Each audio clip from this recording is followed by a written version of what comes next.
친구가 돈을 빌려갔는데 갚지 않고 있거나 이혼이나 상속 등의 문제로 재산 분할을 해야 하는 경우 상대방의 금융재산이 얼마나 되는지 확인하고 싶은 경우가 있습니다.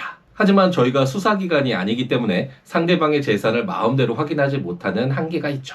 또한 요즘 신용정보회사를 통해서 이러한 정보를 얻고자 하지만 신용정보회사의 경우에는 대출이나 연체 등의 신용과 관련된 정보만을 확인할 수 있기 때문에 상대방의 금융재산에 대한 확인은 가능하지 않다라는 점에서 어려움이 있습니다. 더불어서 형사적인 책임이 있다고 생각되면 고소를 해서 수사기관이 강제집행 영장을 받아서 금융자료를 확인하는 방법이 있지만 수사 과정 중에 있는 자료는 고소인에게 열람을 해주지 않는 것이 통상적이기 때문에 역시 상대방의 금융자료를 확인하기 어렵다라는 점은 마찬가지입니다.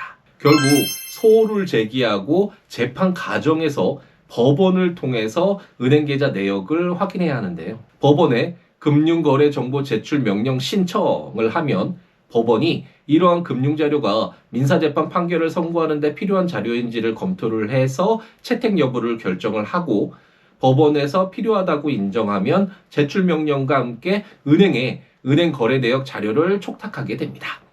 그리고 은행은 특별한 경우가 아니라면 금융자료를 법원에 제출하게 되고 그 자료를 열람 복사해서 상대방의 금융 내역을 파악할 수 있게 되죠. 다만 예전에는 금융거래정보 제출명령 신청을 하면 대부분 채택해서 자료를 받아볼 수 있었는데 최근에는 개인정보 보호 강화가 중요시 되다 보니 무분별한 신청은 대부분 받아들여지지 않고요. 최대한 확인하려는 시기를 줄여서 꼭 필요한 시기에 금융거래 내역 정보만 신청을 해야지 채택이 될 수 있다라는 점도 유의할 필요가 있겠습니다.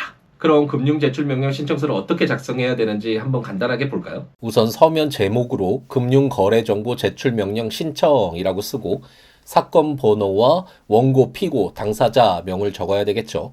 이후에 위 사건에 관하여 피고는 다음과 같이 금융거래정보의 제출명령을 하여 줄 것을 신청합니다 라고 쓴 뒤에 아래라고 하고 1번으로 금융거래정보 제출명령을 하는 목적을 적어야 합니다.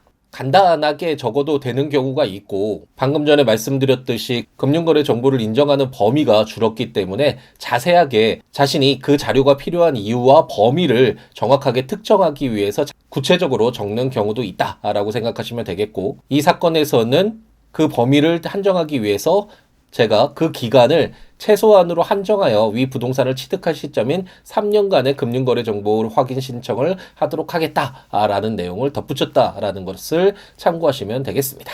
이후에 누구의 금융거래를 확인할 것인지 명의인의 인적사항을 적어야겠죠. 이름과 주민등록번호를 적고 가능하다면 상대방의 계좌번호도 알고 있다면 함께 적어주면 확인하는 데 좀 더 도움이 되겠죠. 이후에 금융거래를 누가 가지고 있는지 은행이 될 텐데 이 사건에서는 IBK 기업은행이었네요.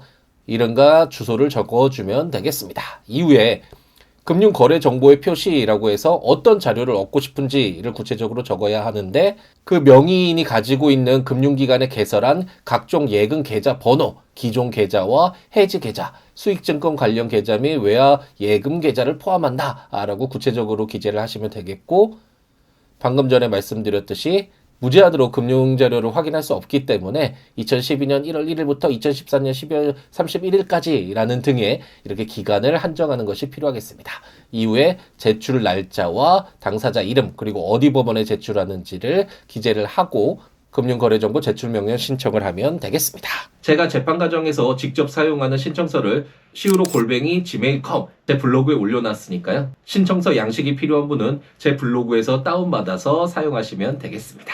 그럼 오늘 하루도 행복 가득하게 채우시기 바랍니다.